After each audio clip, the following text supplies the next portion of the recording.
அனைவருக்கும் வணக்கம். Fair delimitation இதுதான் இப்போ பேசு பொருளாக இருக்குது. திமுக ஏன் இதை பேசு பொருளாக ஆக்குச்சுன்னா 2026 டீலிமிட்டேஷன் கண்டிப்பாக நடந்தே ஆகணும்.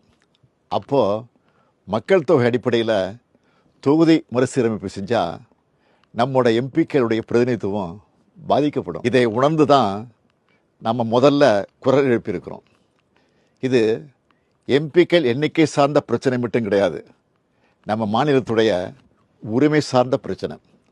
அதனால தான் தமிழ்நாட்டில் இருக்க அனைத்து கட்சிகளையும் அழைச்சி கூட்டம் நடத்தணும். பாஜக தவிர மற்ற எல்லா கட்சியினரும் ஓரணியில் நின்று நியாயமான தொகுதி மறுசீரமைப்பு வேண்டும்னு ஒரு தீர்மானத்தை நிறைவேற்றணும்.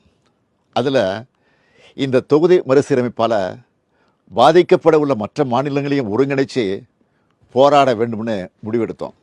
அதுக்காக ஆந்திரா, கர்நாடகா, கேரளா, தெலுங்கானா, ஒடிசா, மேற்கு வங்கம், பஞ்சாப் ஆகிய 7 மாநில முதலமைச்சர்களுக்கும் நாடாளுமன்றத்தில் பிரதிநிதித்துவம் இருக்கக்கூடிய அந்த மாநிலங்களை சார்ந்த எல்லா கட்சிகளோட தலைமைக்கும் நான் கடிதம் எழுதினேன். அந்த கடிதங்களை ஒரு அமைச்சர் மற்றும் ஒரு எம்பி அடங்கிய குழு அவங்கள நேரில் சந்தித்து கொடுத்து விளக்கம் அளித்தாங்க.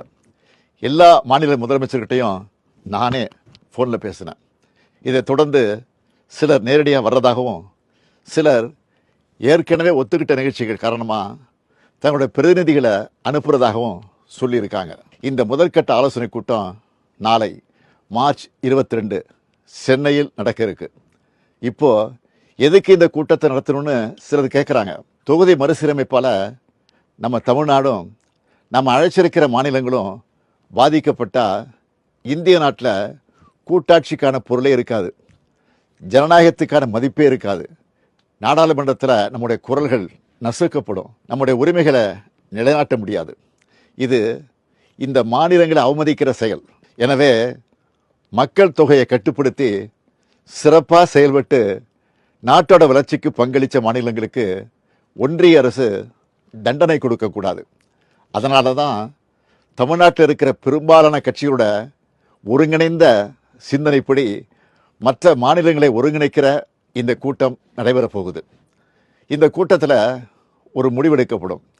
அதன் அடிப்படையில் அடுத்த கட்ட நடவடிக்கைகளை மேற்கொள்வோம். நம்மோட நியாயமான கோரிக்கைகள் நிச்சயம் வெற்றியடையும். நம்மோட இந்த முன்னெடுப்பு இந்தியாவை காக்கும்.